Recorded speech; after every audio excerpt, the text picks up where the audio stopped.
orang itu cara berpikir nuruti nafsu, itu yang bahaya. Makanya Quran ngritik ara'aita man ittakhadha ilahahu hawa. Orang yang cara berpikir itu nuruti hawa nafsu. Kalau zaman Nabi, zaman sahabat, zaman ulama itu enggak seperti itu. Sehingga cara berpikir itu mudah. Makanya kata Nabi, absyiru ya ma'syaral muslimin, kata. Kamu harus senang ya ma'syaral muslimin. Allah sekarang buka pintu langit yang sebelumnya enggak pernah dibuka. Dan Allah yubahi bikum malaikatah, dan Allah membanggakan kamu kepada para malaikat. Kenapa? Umatnya Muhammad, umatnya Rasulullah Muhammad SAW, itu kalau sampean kepengen mati setiap saat itu baik, itu resepnya gampang kata Nabi. Addu faridotan wantadzoru ukhra. Jadi Allah memberitahu, ya Muhammad, umatmu ini luar biasa. Jadi misalnya tadi kita sholat subuh, ditanya, Bahak kamu sekarang ngapain? Nunggu sholat duhur ya. Setelah sholat duhur ditanya lagi nunggu apa asar. Sehingga faman kanat hijratuhu ila wa rasulih fa hijratuhu ila wahi. Jadi kalau ya sudah ini tak ijazahkan. Kalau setelah sholat subuh nunggu apa? Duhur. Setelah duhur nunggu. Sehingga ketika kita mati itu statusnya penunggu sholat. Tapi kamu kan enggak miskin. Kenapa? Penunggu kaya. Ya itu enggak masuk surga itu. Penunggu kemapanan. Berarti kan menunggu sesuatu yang seleranya nafsu. Beda kalau penunggu sholat. Berarti kamu di dunia menunggu ritual ibadah. Maka di antara ijazahnya Nabi apa? Addu faridotan wantadzoru ukhra. Melakukan satu fardu. Kemudian kita menunggu tugas berikutnya. Jadi niati saja setelah subuh nunggu apa? Duhur. Setelah duhur, meskipun kita di perapatan, apa? Nunggu asar. Ya? Tapi ya asar betul, jangan nunggu tok pas asar ndak. Jadi sebetulnya umat ini gampang sekali. Jadi di antara kebanggaan Allah, yubahi itu Allah bangga dengan malaikatnya adalah umat ini adalah addu faridotan wantadzoru ukhra, melakukan satu fardu kemudian menunggu fardu yang lain.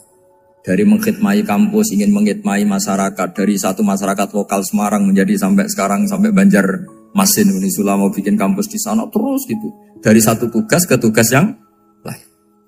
Makanya Islam diajarkan setelah satu tugas selesai, faida faruh tafan sok.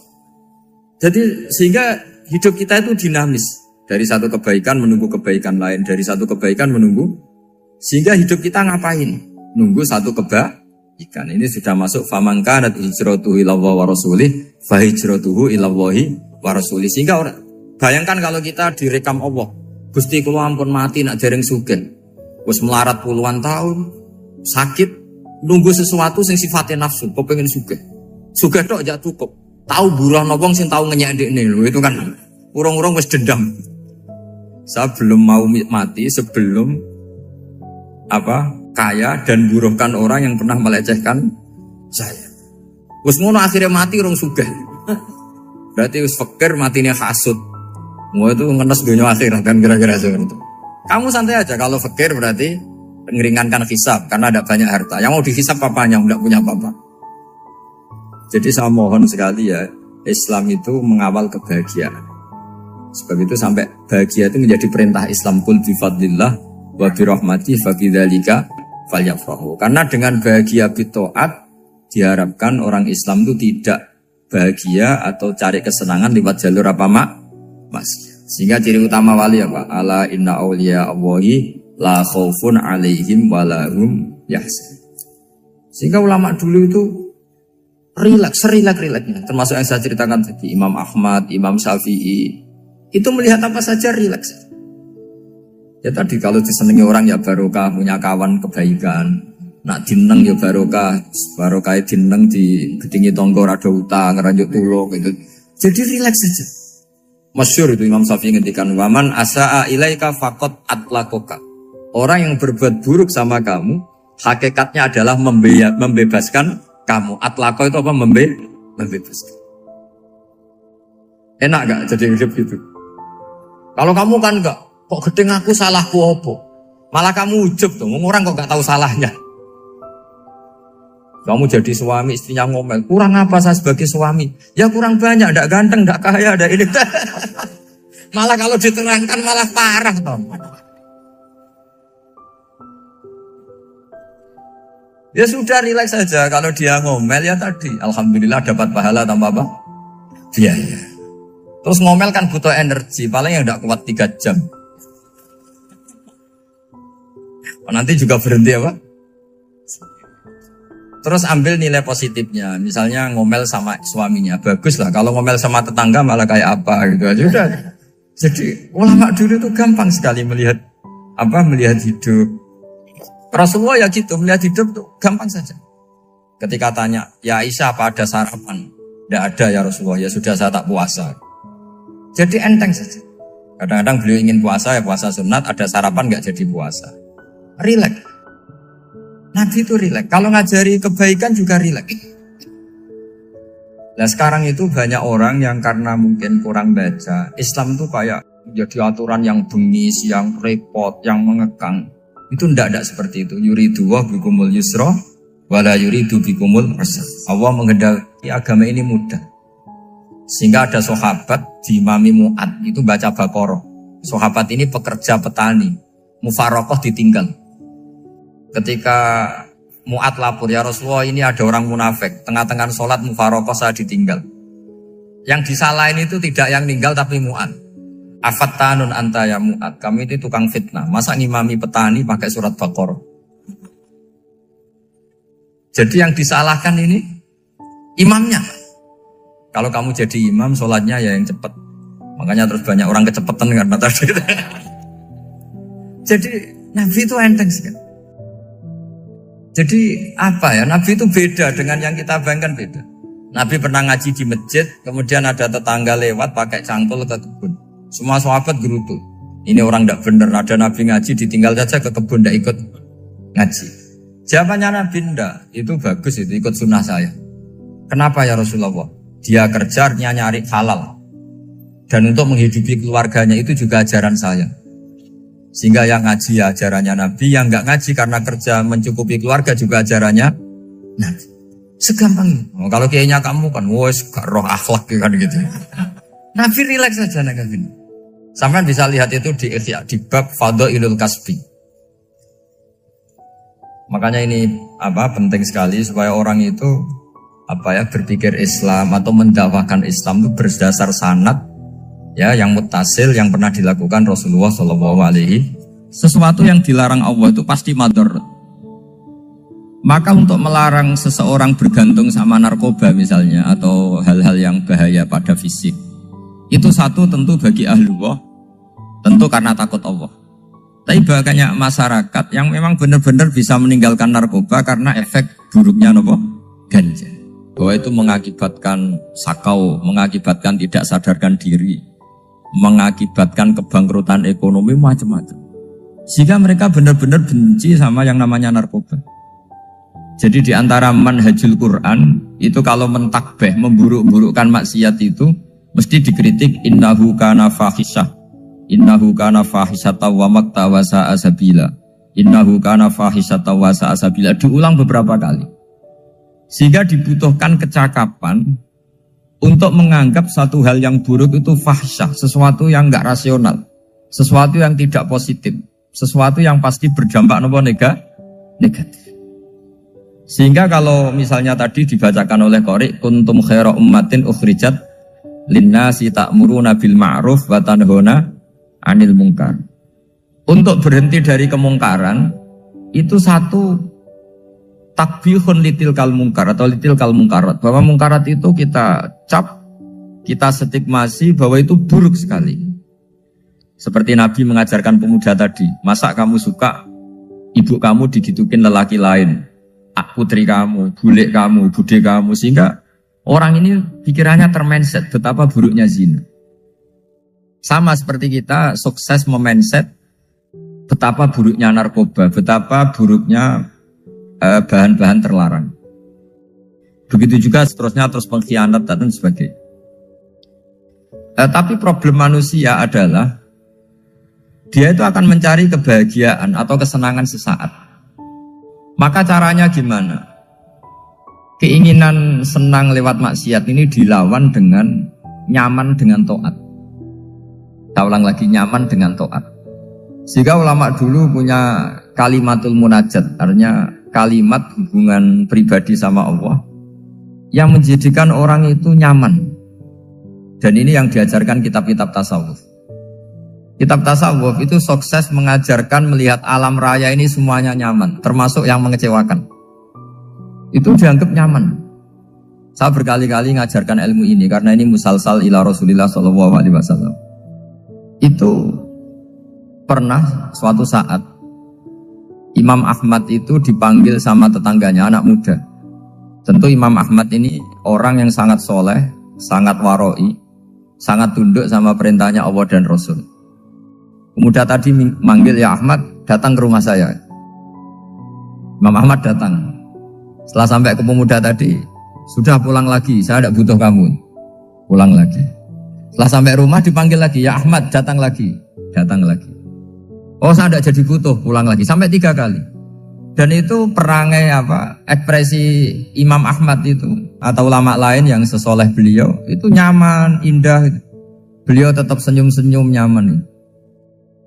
Beliau tidak tersinggung, tidak terprovokasi, pokoknya tidak tersinggung, kelihatan nyaman. Lama-lama pemuda ini terus tanya, ya Ahmad, kamu saya perlakukan seperti ini kok tidak tersinggung? Kamu senyum-senyum saja, happy-happy saja. Jawabnya Imam Ahmad itu unik. Wahai pemuda, saya kamu panggil itu senang sekali. Karena kata Nabi, kalau kamu iman dengan Allah dan Rasul, maka hormatilah tetangga. Jadi saya senang. Karena nuruti perintah Allah untuk menghormati tetangga. Jadi tidak ada urusannya dengan kamu. Kagetnya kayak apa? Jadi dipanggil tetangga ya senang karena melakukan perintahnya Allah dan Rasul, yaitu ikramul jar, fal yukrim jarahu. Disuruh pulang, kamu ingin saya pulang, ya saya pulang. Disuruh datang, ya saya datang. Jadi saya tidak tersinggung, saya tidak ada urusan dengan kamu. Urusan saya dengan Allah Subhanahu wa Ta'ala. Itu kalau bapak-bapak istrinya ngomel terus sabar itu ya bagus. Saya tidak punya urusan. Kalau kamu terprovokasi oleh istri, berarti kamu didikte oleh makhluk. Masa seorang rektor didikte makhluk? Kan tidak keren. Apalagi seorang habib didikte makhluk, kan gak keren. Yang bisa mendikte kita hanya Allah Subhanahu wa Ta'ala. Dan Allah mendikte kita, mengajarkan kita wa ashiruhunna bil ma'ruf fa in karihtunna fa asa an takrahu shay'a wa yaj'alallahu fihi khairan katsira. Jadi cara melihat istri kita bawel gitu atau cerewet, alhamdulillah ini ada pahala tanpa modal, cukup sabar. Kalau istri kamu sedang mesra malah mintanya ke mall, malah biayanya tinggi. Murah mana dapat pahala dimarahin sama saat mesra minta ke mall? Milih yang pertama kan? Nah ya itu tidak usah modal. Ya gitu aja. Jadi kalau istri sedang marah bawel, anggap saja ini rezeki. Dapat pahala tanpa apa? Biaya. Nah kalau pas rukun malah nantang ke mall, biayanya malah tinggi. Jadi ulama dulu itu melihat dunia itu happy. Pernah Imam Syafi'i dikasih tahu, orang yang tadi nyium tangan kamu ya, itu di rumah menghujat Anda. Jadi dia sopan hanya di depan Anda, kalau di luar menghujat Anda. Jawabnya Imam Syafi'i lucu. Ya baguslah. Yang cerita ini kaget. Kenapa bagus ya Aba Abdillah? Kalau manggil Imam Syafi'i ya Aba Abdillah. Ya berarti saya masih wibawa, di depan saya tidak berani katanya. Jadi dipandang enteng saja. Jadi kalau kamu di depan kamu istri kamu tidak berani belanja, tidak ada kamu belanja banyak, anggap saja Anda wibawa. Jadi enteng saja. Pernah Imam Syafi'i dikasih tahu, separuh dari kampung Anda itu gak suka kamu. Ya bagus lah. Kenapa? Oh nak rukun malah bakal utang katanya gitu. Kira-kira yang utang itu yang rukun apa yang neng-nengan? Yang rukun. Jadi enteng saja. Masyhur itu makalahnya Imam Syafi'i. Waman asa'a ilaika faqad atlaqaka. Orang yang berbuat buruk sama kamu berarti membebaskan kamu. Kalau saya sedang nenengan sama Habib Hasan Toha Putra, beliau naik Alphard gak nawarin saya sah karena baru nenengan. Tapi kalau sedang rukun malah harus repot mana? Rukun sama ndak rukun? Repot rukun sebetulnya. Jadi Imam Syafi'i itu happy saja. Kalau sedang rukun sama tetangga ya dianggap rukun itu satu kenikmatan. Sedang tidak rukun ya dianggap satu kenikmatan. Jadi orang dulu itu serilek itu melihat dunia. Kalau kita kan enggak, ego. Wah saya ini suami kok dimarahin istri. Wah ini egonya bangkit. Padahal egonya bangkit itu ada kebodohan di situ. Yaitu seorang rektor didikte seorang istri, seorang makhluk. Apalagi kalau Anda daftar wali itu tidak akan jadi wali. Ini wali kok tunduk sama makhluk. Karena didikte apa? Makhluk. Maka Imam Ahmad ketika tetangganya bully gitu ya santai saja, beliau happy. Ketika pemuda tadi eskal janggal, kenapa kamu gak tersinggung ya Ahmad? Memangnya saya harus tersinggung gimana? Kan tak panggil tidak jadi, tak panggil tidak jadi. Hei pemuda, saya ini tidak punya urusan dengan kamu. Saya nuruti kamu karena perintahnya. Saya senang melakukan perintah Allah, harus berbaik sama kamu. Sampai 3 kali. Ajarkan Muhammad atau katakan Muhammad pada umatmu, sebaiknya atau seharusnya mereka hanya gembira dengan melihat fadlnya Allah dan rahmatnya Allah. Ini harus kita pahami mulai dari konstruksi yang paling pokok, yaitu akidah. 2 ahwal. Ahwal itu 1 perilaku sosial. 3 mutammimat, sesuatu yang tidak pokok tapi kita butuhkan dalam mengawal hidup ini. Saya beri contoh, itu sampai maksiat, itu karena cari kesenangan. Misalnya baru penat itu, ingin seneng, ada orang yang macam-macam lah, ingin melihat maksiat, apa itu pornografi, apa nyabu, apa macam-macam. Itu sebetulnya agama punya konsep yang luar biasa, yaitu seharusnya seseorang itu gembira dengan ketaatan. Lalu pertanyaannya caranya gembira gimana? Gembira itu mudah. Jadi misalnya kamu sujud sama Allah Subhanahu wa taala. Terus cara berpikir begini. Ini sekaligus ijazah. Cara berpikir begini. Ya Allah, ini kata Sayyidina Ali, kafani izzan an akuna laka abdan wa kafani fakhron an takuna li rabban.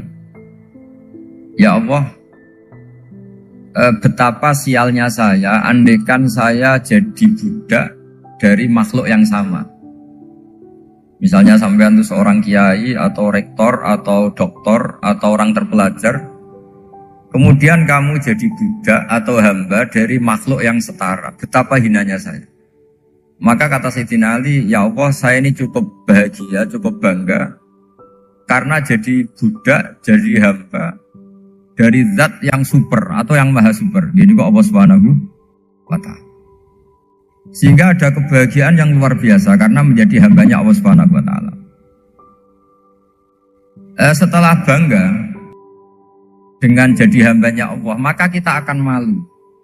Malu misalnya kok saya bahagia itu nunggu melihat pornografi, melihat maksiat. Itu terus menjadi malu. Kenapa saya bisa didikte oleh hal-hal seremeh itu?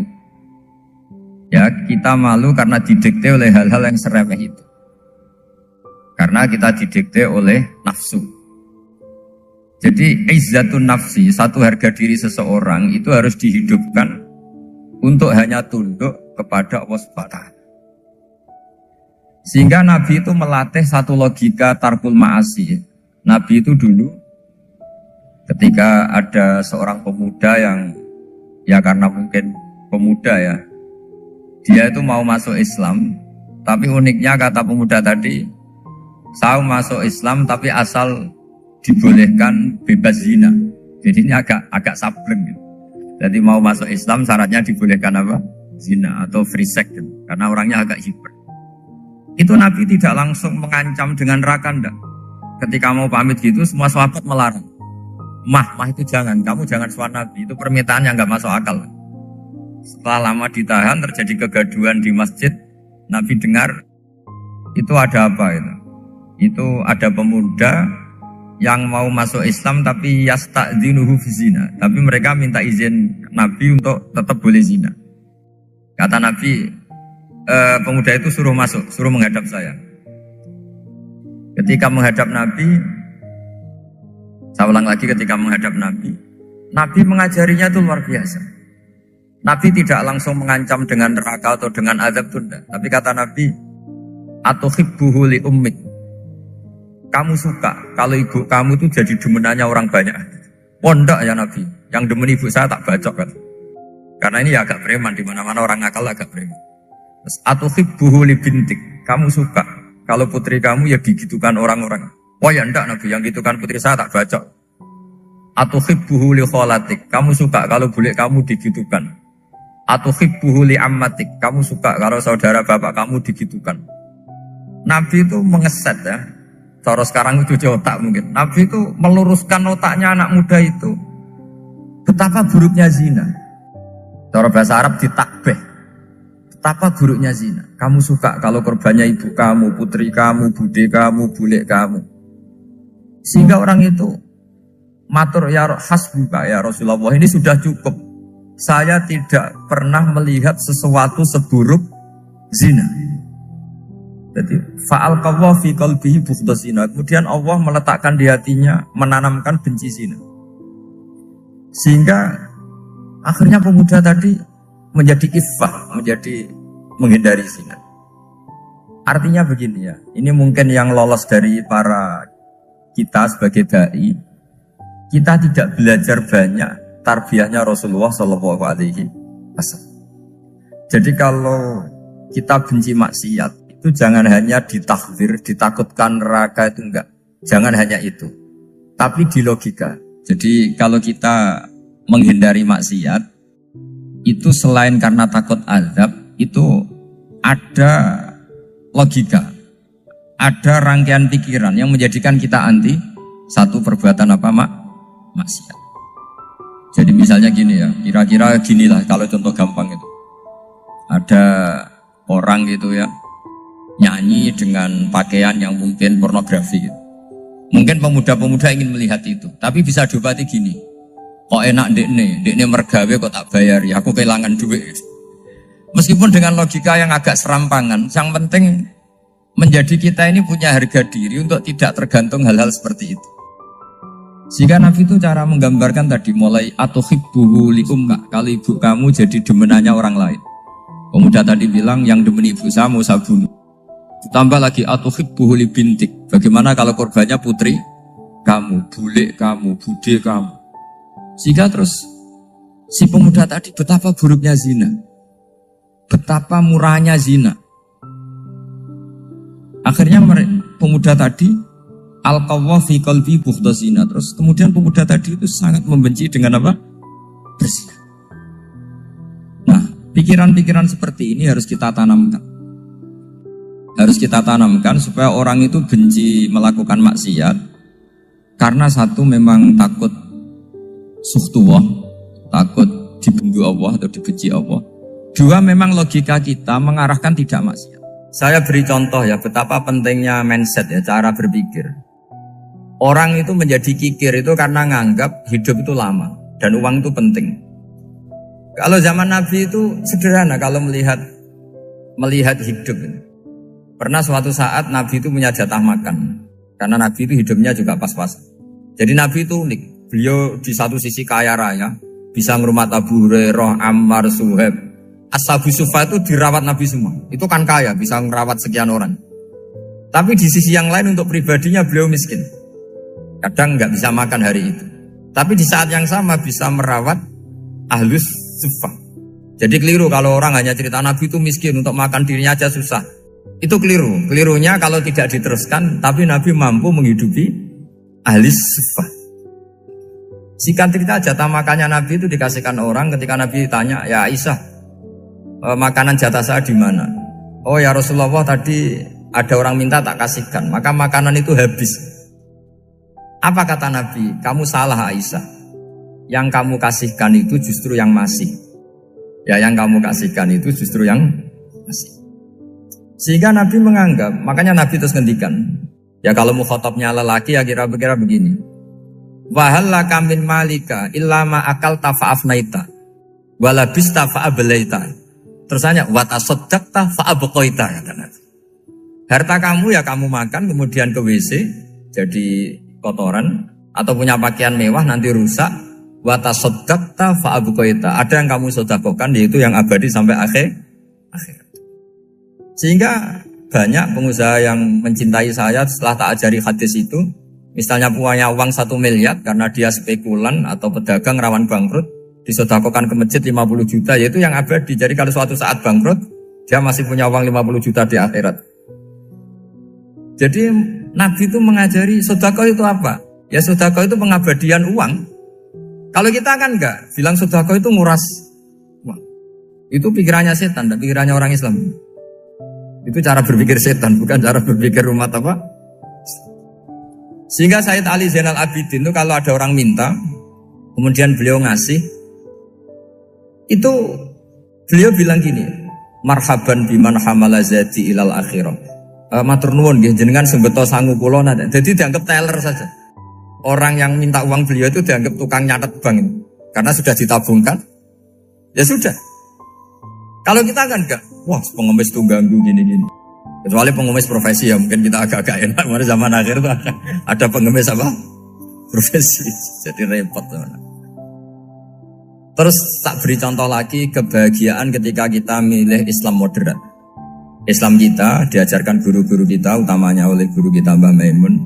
Saya juga sering ketemu beberapa ulama dunia, termasuk Habib Umar. Saya juga ikut sowan ke sini pas beliau sama Habib ini Hasan Toha Putra di sini sama orang-orang moderat. Itu cara berpikir juga luar biasa indah. Beliau pernah cerita ya, beberapa ulama lah, banyak yang cerita itu. Saya pernah diceritani seorang alim ketika ada orang ekstremis itu mau ngebom di tempat maksiat. Kebetulan yang maksiat itu kebanyakan ya orang Islam. Karena di negara yang mayoritas Islam. Ditanya sama Syekh Sa'rawi. Syekh Sa'rawi itu mufassir top di mana? Mesir. Ini mau tak habisin karena mereka orang Islam kok maksiat terus. Terus ditanya sama Imam Sa'rawi. Laumatu ala khini ma'asihim aina masiruhum. Kalau mereka mati dalam keadaan maksiat, mereka kemana? Ya ilanar, mereka pasti masuk neraka. Terus ditanya sama Imam Sa'rawi, wahal masiruhum ilanar muradun nabi amla. Punya umat maksiat kemudian mati masuk neraka, itu yang diinginkan Nabi apa enggak? Ya tidak aja. Ya sudah, enggak usah dibom, ditunggu tobatnya kata. Karena kalau mati dalam keadaan itu ke neraka, dan itu tidak yang diinginkan Rasulullah Sallallahu Alaihi Wasallam. Terus ekstremis ini menjadi tobat, tidak berpikir ekstremis Mas. Jadi orang itu harus berpikir mindset yang baik. Meskipun kadang berpikir baik itu ya agak-agak kacau. Ada seorang wali Majdzub, itu kalau berdoa agak kacau, tapi gak bisa dibantah. Masyhur itu doa itu. Ini sekaligus ijazah, tapi kalau sebelum wali gak boleh. Itu datang ke makamnya Rasulullah SAW. Terus doanya itu begini. Ya Allah, sekarang terserah engkau. Ya Allah, sekarang terserah engkau. Jika saya kamu jadikan orang soleh, jika saya engkau jadikan orang soleh, maka surra habibuk, maka kekasihmu ini senang. Yang susah musuhmu yaitu setan. Tapi kalau engkau menjadikan saya orang fasik, maka yang susah kekasihmu, yang senang musuhmu. Jadi kan punya dua pilihan itu. Wah itu kan doa tapi kayak teror itu. Ya jadi berdoa di Raudhah. Wah itu mesti mandi itu karena agak-agak maksa Tuhan itu. Ya Allah, engkau punya dua pilihan. Jika saya jadi orang soleh, maka kekasihmu ini senang. Musuhmu yang susah yaitu setan. Tapi jika saya jadi orang fasik, maka musuhmu yang senang, kekasihmu yang susah. Mohon terserah jenengan, mau menyenangkan kekasihmu, apa menyenangkan musuhmu gitu. Kira-kira gimana? Kalau tertarik boleh doa itu dipraktekkan. Tapi kayaknya kalau copy paste itu gak keren, apa? Jadi dulu orang itu muamalah sama Allah dan Rasul itu rileks. Rileks itu nyaman karena ya tadi, qul bi fadlillah wa bi rahmati fa bidzalika falyafrah. Sehingga Imam Izzuddin bin Abdissalam itu ngendikan innalladzina yarmunal muhsanatil ghafilat. Di antara kebaikannya ibu-ibu atau mbak-mbak ini harus berstatus ghafilat. Perempuan-perempuan pelupa. Ghafilat itu pelupa. Pelupa dari kenikmatan maksiat sehingga mereka dengan taat. Misalnya ada ibu-ibu atau mbak-mbak atau juga bapak-bapak tahajud, kemudian nyaman dengan tahajud itu. Kira-kira terbersit enggak ingin maksiat? Enggak kan, karena sudah nyaman dengan tahajud, dengan taat. Maka dibutuhkan kenyamanan dalam beribadah. Sebab itu ala bidzikrillahi tatmainnul qulub. Makanya saya termasuk kiai yang setiap ngaji itu happy, seneng. Karena ini untuk kampanye, seneng dengan ngaji, dengan taat itu sudah luar biasa. Kayak apa kalau mereka senengnya kalau nunggu melakukan maksiat. Jadi termasuk bentuk perlawanan kita terhadap maksiat adalah usahakan kamu tuh bahagia, seneng dengan taat. Istiqnas billah, mu'anasah billah, farah billah, itmi'nan tumaknina billah. Sehingga ini mencukupkan kita tidak berkebutuhan maksiat. Meskipun kita ya manusia, pasti suatu saat atau sudah pernah maksiat. Serasa diceritakan lah, itu mesti gitu. Lah orang-orang dulu itu orang yang sukses mengelola bahagia ma'allah wa billah walillah. Jika wali-wali dulu itu jadi wali itu tidak mesti karena ibadahnya banyak, itu enggak. Mereka orang yang ibadahnya itu biasa. Biasa-biasa sekali. Ulama-ulama dulu ibadahnya biasa sekali. Tapi qulubuhum ma'allah, hatinya itu ma'allah. Itu ada seorang wali itu jadi wali, Umar bin Abdul Aziz, yang dikenal khamisul khulafa. Khamisul khulafa. Di luar khulafa Rasyidin 4, di antara yang soleh adalah siapa? Umar bin Abdul Aziz. Itu ketika mau meninggal, itu senangnya bukan main. Itu semuanya nangis, beliau senang. Terus tanya, kenapa kamu senang? Memangnya saya kalau mati itu kemana aja? Ila khairi madhubin ilah, ke zat terbaik. Dibang urip mbek kowe bulet atau mbek arhamur rahimin kan. Yaitu Allah Subhanahu. Jalaluddin Ar-Rumi ketika mau meninggal itu muridnya nangis semua, beliau marah. Kamu harusnya pesta karena saya mau ketemu kekasih saya, malah kamu tangisi. Goblok sekali kamu, katanya. Jadi orang-orang dulu itu luar biasa. Karena tadi mereka tidak ingin ketemu Allah itu dianggap problem. Harus sesuatu yang membahagiakan. Makanya wali-wali itu kalau berdoa begini, wa khairu ayyami yauman alqa fih, dan jadikan hari terbaikku adalah hari ketika saya ketemu engkau ya. Pernah dengar doa itu? Wa khairu ayyami yauman alqa fih, dan hari terbaikku adalah hari saat ketemu engkau. Aman kan enggak? Sampai mati ku wedi. Saya tidak tahu wedi dosa apa wedi Israel apa wedi malaikat siapa? Mungkar Nakir. Sebenarnya tidak perlu seperti itu. Karena cara pandang Nabi itu ini bisa dipraktekkan. Kalau kamu orang baik, mati artinya apa? Ya baik. Karena husnul khotimah. Kalau kamu orang yang buruk, itu kata Nabi, anggap saja mati itu akhir dari keburukan kamu. Nak kowe urip terus malah maksiat terus. Maka Nabi itu kalau ngajari kita berdoa gini, Allahumma ij'alil hayata ziyadatan li fi kulli khairin wal mauta rohatan li min kulli syarri. Ya Allah, kalau saya hidup ya anggap saja ziyadah fi kulli khairin, berpotensi nambahi kebaikan. Kalau saya mati anggap saja ini akhir dari segala keburukan. Maka saya berkali-kali banyak tradisi ulama-ulama NU, ulama-ulama pesantren, ya ada hanya NU, pokoknya ulama-ulama alim. Itu kalau ada orang mati, orang nakal gitu mati, ini saya gitu.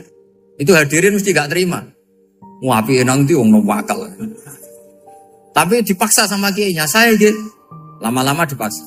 Saya gitu. Padahal ning atine kiai wis ra iso maksiat meneh, wis saya gitu. Karena dengan mati berarti saya sudah tidak bisa maksiat lagi. Jadi Nabi melihat hidup dan mati itu segampang itu. Kalau al-hayata ziyadatan li fi kulli khairin wal mauta rohatan li min kulli syarr. Coba kita ke depan itu kan ada potensi zina, potensi korupsi, potensi maksiat. Yang bisa menghentikan potensi itu apa coba? Mati ya, udah pintar ya. Sudah maju berarti. Berani mati? Berani. Tapi jangan di sini ngel-ngelo panitia. Artinya yang selama ini kita risau dengan kematian, dengan apa? Nabi ngajari kita tadi. Allahumma ij'alil hayata ziyadatan li fi kulli khairin wal mauta rohatan li min kulli syarr. Ya Allah, jadikan hidup ini sebagai bekal menambah kebaikan, dan suatu saat kalau saya mati, semoga itu akhir dari segala keburukan. Jadi artinya Nabi itu ngajari kita itu positif terus. Sama seperti ulamanya tadi. Nak lagi rukun mbek tonggo ya sanggep ae kanca keapian. Nak nenengan ben ra utang ngoten. Dadi pokoknya penak terus itu. Nak bojo lagi ngamuk alhamdulillah gak ngajak blonjo. Nak pas rukun ya alhamdulillah kok lagi rukun. Jadi gampang semua. Makanya ada seorang alim itu ngendikan begini, ada yang tanya. Saya tuh dulu ketika kaya, teman saya sering main ke saya. Setelah saya miskin gak ada teman-teman yang ke saya. Dikira si Habib ini kebetulan orangnya Habib itu mendukung keluhan dia. Ternyata enggak. Si orang alim itu bilang gini, malah bagus toh gitu. Kowe wis melarat buruhe wong. Ya sudah kamu miskin buruhnya orang lain. Misalnya tukang manol di pasar atau tukang becak. Kemudian teman-teman kamu datang, malah kamu malu tuh jadi tontonan. Bagus kalau mereka lupa, pas kamu miskin enggak ada yang lihat katanya. Jadi apa ya, dianggap enteng saja gitu. Akhirnya orang ini gak jadi ngeluh. Selama ini kan kita ngeluh ya, ketika miskin teman-teman gak datang. Coba kalau mereka datang pas kamu buruh bikin botol di orang lain. Mantan bos buruh, malu gak? Milih datang apa enggak? Enggak lah, sudah bener itu. Jadi ulama dulu itu makanya sering baca biar tahu solusi hidup. Jadi ulama dulu itu gampang sekali melihat kehidupan itu. Gampang sekali, indah, gampang. Kebahagiaan ini pula yang harus kita latih dalam melakukan ketaatan. Tapi memang obsesi saya terbesar atau cita-cita saya terbesar memang setiap ngaji saya ingin orang mukmin semuanya itu bahagia. Dengan bahagia itu mereka tidak neko-neko ingin mencari kebahagiaan lewat jalur apa maksiat. Sehingga dalam konstitusi ulama yang ditulis di kitab-kitab usul fikih, dan itu kitab yang saya kaji, selalu saya kaji, itu membela-bela sesuatu yang mubah itu sampai luar biasa. Karena melihat mubah itu, misalnya Anda tidur itu berstatus mubah. Anda bermain catur berstatus mubah. Anda rileks sama teman jagungan semalam dengan teman rektor atau dosen atau yayasan, itu melihatnya bukan mubah tapi tarkul maksiyah. Misalnya saya semalaman asik Musamarah itu jagungan malam sama Habib Toha Al-Munawwar. Itu awang hitungnya bukan, wah ini jagungan ngalor ngidul tidak penting tuh, enggak. Malam itu bahak tidak ke dugem, tidak ke tempat maksiat. Sehingga ada ulama yang mengatakan mubah itu enggak ada. Saya ulang lagi, mubah itu enggak ada. Kan umumnya ulama bagikan wajib, ya kan, haram itu. Terus diantaranya mubah, sunat, makruh. Ada ulama yang mengatakan mubah itu tidak ada. Kenapa? Logikanya begini, itsma min mubahin illa wa yatahaqqaqu bihi tarku haramimma. Karena tidak ada mubah yang Anda lakukan kecuali saat itu pasti ditinggalkannya sebuah keharaman. Misalnya Anda sedang jagungan sama istri di luar, di rumah, asik di rumah semalaman. Mungkin bahas hal-hal yang ringan. Mungkin melihat sinetron atau apalah yang ringan. Tapi di situ terjadi Anda meninggalkan ke tempat-tempat maksiat. Sekarang ninggal maksiat itu wajib apa mubah? Wajib. Padahal Anda sedang melakukanmu. Nah, itu dicatat oleh Allah itu tarkul haram, meninggalkan keharam. Jika masyhur dalam cerita wali-wali itu, Abu Yazid yang seperti itu ibadahnya pernah tanya, ya Allah, lalu yang makomnya orang seperti saya siapa? Karena beliau semalaman ibadah terus. Sama Allah dijawab, ya yang tidur di pinggir kamu itu. Abu Yazid, lu kok bisa ya Allah? Dia kan tidur terus. Ya kan dia tidur berarti meninggalkan keharaman. Ngomong sing potongan tukang maksiat, tuh apik turu apik melek kira-kira. Apik turu. Timbang sama nak melek pola wis turu ae kira-kira gitu. Jadi gak usah dipaksa tahajud, dipaksa qiyamul lail itu. Iya kalau qiyamul lail. Kalau dapat informasi, kesini ikut saya, terus katut kan repot. Jadi perlawanan terhadap maksiat itu sebetulnya gampang dalam Islam. Karena tadi gak ada sesuatu yang mubah kecuali saat dilakukan berakibat meninggalkan keharaman. Mudah sekali. Jika banyak orang jadi wali itu karena melakukan mubah. Itu ada orang jadi wali itu karena sering makan. Ya makan-makan biasa itu. Karena ketika makan, ya Allah, betapa doifnya saya. Katanya saya presiden, katanya saya rektor, saya kiai. Ternyata kalau nggak makan tuh lemes. Apa hebatnya makhluk yang bergantung makhluk yang lain, yaitu makanan. Nah karena seperti itu terus dia al-laja ilallah, terus dia sungkeman ning Allah. Betapa lemahnya saya. Sebab itu ketika Quran mengkritik dan dengan tanda kutip kemungkinan Tuhannya Isa bin Maryam, itu ngeritiknya sederhana Quran itu. Mal masih ibnu Maryam illa rasul qad khalas min qablihir rusul wa ummuhu siddiqah kana yaqulanit to'am. Isa itu tidak Tuhan, wong dia makan. Kamu kebayang nggak misalnya punya Tuhan, wah tadi Tuhan mampir ke rumah saya, dia lemes. Setelah tak kasih makan sehat lagi gitu. Itu kan nggak kebayang. Tapi Tuhan marung di rumah saya, lemes tak gratisin, kayaknya tidak punya uang gitu. Setelah makan wah gairah lagi. Kebayang nggak punya Tuhan seperti itu. Sehingga Quran kalau gojlok sederhana, karena yakulanit to'am. Sehingga wali-wali itu kalau makan itu sadar lemahnya dirinya, betapa dirinya tergantung makanan. Sesuatu yang tergantung itu artinya tidak hebat, tidak Tuhan. Jadi untuk menjadi wali, untuk menjadi dapat ridhonya Allah itu sebenarnya sederhana. Termasuk ada cara jadi wali yang agak kacau, tapi ini ya benar, asal niatnya benar. Misalnya Unisula besar, ya kurang besar lagi. Kita sudah punya uang, kurang banyak uang lagi. Itu Nabi Ayub. Itu kan seorang nabi. Pernah diuji Allah, ini ada di Sahih Bukhari. Nanti kamu tanya, hadisnya Sahih enggak? Ini ada di Sahih Bukhari. Kadang orang kota itu aneh, enggak ahli hadis tapi tanya, Sahih enggak? Padahal andai kan dibodohi Sahih, ya ngandel saja. Jadi kadang ya aneh. Oh enggak tahu kok tanya. Itu Nabi Ayub itu sudah kaya, pas itu sudah kaya. Bukan cerita yang masih miskin, memang sudah kaya. Beliau di kamar dihinggapin satu belalang dari emas. Setelah belalang itu dikejar, ternyata yang jenis itu banyak, semuanya dari emas. Ngambil sana sini, ini yang kesak ini dipenuhin, saku ini dipenuhin, sampai banyak. Sama Allah digojlok. Kamu itu nabi saya. Kenapa kamu mengumpulkan harta sebanyak itu? Kamu itu nabi saya kok rakus?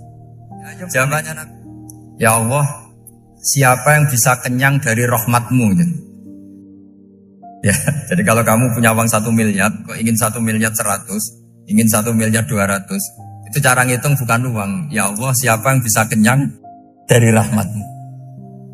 Karena rahmat Allah tidak terbatas, sudah Gusti tenang saja. Meskipun saya gini, rahmat Anda tidak akan habis. Sehingga waroi ada ilmunya, tomak juga ada ilmunya. Termasuk ragus itu juga ada ilmunya. Misalnya begini, ini contoh rakus yang ada ilmunya begini. Ini saya beri contoh. Mungkin yang boleh niru orang-orang soleh, kalau nggak soleh jangan. Imam Syafi'i ini cerita nyata. Imam Syafi'i itu dulu ketika ngaji masih muda itu nggak suka sama guru yang kaya. Kebetulan dia punya guru miskin terus. Namanya Sufyan As-Tsauri, itu miskinnya Masya Allah. Sufyan bin Uyainah juga miskin.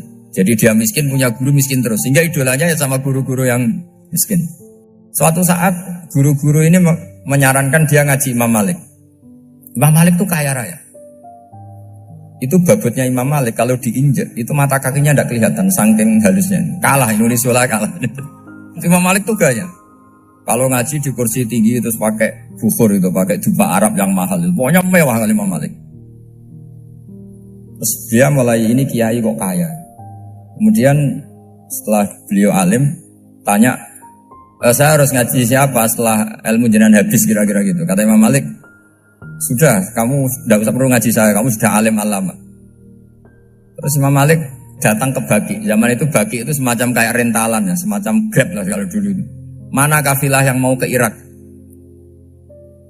Ya sudah terus, oh kita mau ke Irak. Ini antar ke Muhammad bin Hasan As-Syaibani. Itu dibiayai sama Imam Malik. Grabnya ya dibayarin, itu kafilahnya itu ya dibayarin. Imam Syafi'i disangoni surrotan min dhahabin. Jadi satu kepes uang dikasihkan. Itu pernah tak hitung semurah-murahnya itu sekitar 60 juta. Imam Syafi'i mulai mikir, kiai yang saya kritik lomo, sing kiai miskin tak puji, gak pernah ngamal kan, tentu orang miskin. Setelah datang ke Muhammad bin Hasan As-Syaibani, beliau itu pakar usul fikih, muridnya Abu Hanifah. Beliau al-usuli, pakar usul fikih. Itu Muhammad bin Hasan As-Syaibani itu kalau ngitung emas, itu di ruang tamu. Uangnya miliaran, emasnya banyak. Dari kota ini dipindah ke kota ini. Emas kalau ngitung di ruang tamu. Bukan di kamar, di ruang tamu. Imam Syafi'i tambah kaget. Imam Malik kayak gitu sudah saso, Al-Malik ini kaya raya. Setelah Imam Syafi'i kelihatan kaget, digojlok sama Muhammad bin Hasan Asyibani karena beliau senior. Atak jabu min hadza, kamu aneh melihat ini? Iya. Kenapa? Ulama kok kaya raya. Terus kata Muhammad bin Hasan, ya sudah, uang ini tak kasihkan orang-orang fasik, binti gue demenan, gue nyabu, gue macam-macam. Oh jangan, nanti dipakai maksiat. Pun jenengan mawon sing suka. Semenjak itu Imam Syafi'i rubah mindset. Jadi kalau kampus ini ingin akreditasi A, ingin mulia, ingin apa, kamu ridho kalau yang punya prestasi seperti itu adalah orang-orang fasik. Ridho enggak? Enggak kan? Maka didoakan ini. Nah itu namanya berpikir secara usuli. Kamu jangan hanya nuruti karena berpikir waroi terus kamu benci kekayaan. Jangan, tidak bisa seperti itu. Karena pangkat dan kekayaan ketika dikelola secara kesolehan maka akan menjadi energi positif yang luar biasa. Semenjak itu Muhammad bin Hasan Asyibani berhasil mendidik Imam Syafi'i. Sampai akhirnya keterusan Imam Syafi'i berpendapat kalau orang Islam bisa bikin rumah tingkat kok punya rumah reot itu haram. Akhirnya keterusan. Kalau bisa jadi bupati kok jadi ketua RT juga haram. Karena al-Islam ya'lu wala yu'la. Islam itu luhur bukan bisa diluhurin. Sehingga rata-rata orang Syafi'iyah termasuk kiai-kiai Indonesia itu rata-rata ya agak-agak politikus. Ya agak-agak kedonyan, mungkin sebagian kedonyan tenan gitu. Karena gak ridho gitu loh. Kalau kesempatan itu dikuasai orang fasik kemudian menjadi kekuatan maksi. Coba kalau bupati itu orang yang fasik. Kemudian programnya supaya rakyat seneng semalaman dangdutan yang purno misalnya. Supaya rakyat seneng dibolehkan dugem, dibolehkan judi. Tapi kalau yang jabat orang soleh kan ada beberapa perda yang menolak penyakit apa? Masyarakat. Jadi kamu jangan melihat bahwa kepangkatan ini hanya sebagai alat korupsi, alat otoriter, enggak.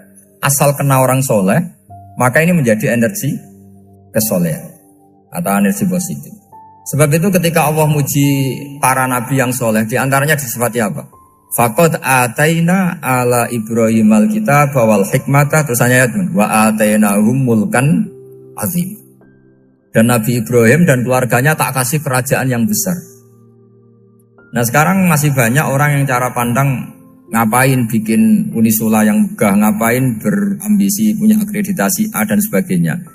Menyoal seperti itu salah secara usul fikih. Karena secara usul fikih kesempatan yang baik tentu harus diperjuangkan oleh orang-orang yang soleh. Karena ini supaya jadi otoritas yang positif. Itu dulu ada latihannya. Jadi orang dulu itu gampang sekali ketika milih miskin ditanya, kenapa miskin? Saya ingin hisab saya ringan. Tapi ketika mereka kaya, yang soleh, supaya harta ini tidak dipakai orang yang nanti dipakai maksiat. Kita misalnya orang soleh mau pangkat, karena kita ada ridho, kepangkatan itu dipegang orang maksiat, kemudian menjadi energi maksiat. Begitu juga seterusnya. Maka ulama dulu itu rileks. Sampai Syekh Nawawi Al-Bantani itu nanti bisa dicek di tafsir. Qul hal yastawil ladzina ya'lamuna wal ladzina la ya'lamun. Beliau muji-muji ulama. Kemudian ada seorang yang agak hasud mungkin. Tanya begini. Hebatnya ulama itu begini-begini. Terus ditanya, tapi kenapa kita sering melihat ulama ngantri proposal di rumahnya bupati kan? Sementara bupati nggak pernah datang ke ulama ngaji ihya. Jawabannya Imam Syekh Nawawi itu unik. Ya karena ulama itu tahu gunanya uang, sehingga nyari uang untuk pondok, untuk masjid. Sementara bupatinya tidak tahu gunanya ilmu, maka tidak pernah ngaji. Jadi ya ringan saja. Jadi ya sudah seperti itu. Jadi kalau ada ulama kedonyan, anggap saja karena tahu gunanya uang. Jadi kenapa ulama ngantri di kabupaten, bukan bupati ngantri di ulama? Jawabannya, karena ulama tahu gunanya uang. Sementara bupatinya nggak tahu gunanya ilmu. Kira-kira gitu lah. Ada ustadz tidak ganteng, kesensem rondo cantik, karena tahu gunanya ustadz itu. Artinya tahu gunanya kalau saya nikah nanti punya anak jadi gus, karena kan dia kiai gitu. Tapi rondone raro gunanya dia karena miskin gitu. Jadi ulama dulu itu rileks. Rileks menafsirkan apa saja itu rileks, termasuk saat terpojok. Itu rileks. Karena semuanya dianalisis pakai ilmu. Sehingga ciri utama wali itu apa? Ala inna awliya Allahi la khaufun alaihim walahum yahzanun. Enggak ada rasa takut, enggak ada rasa gampang. Karena melihat sesuatu itu gampang saja. Saya ulang lagi, melihat sesuatu itu gampang saja, ringan. Oke, semoga barokah. Assalamualaikum warahmatullahi wabarakatuh.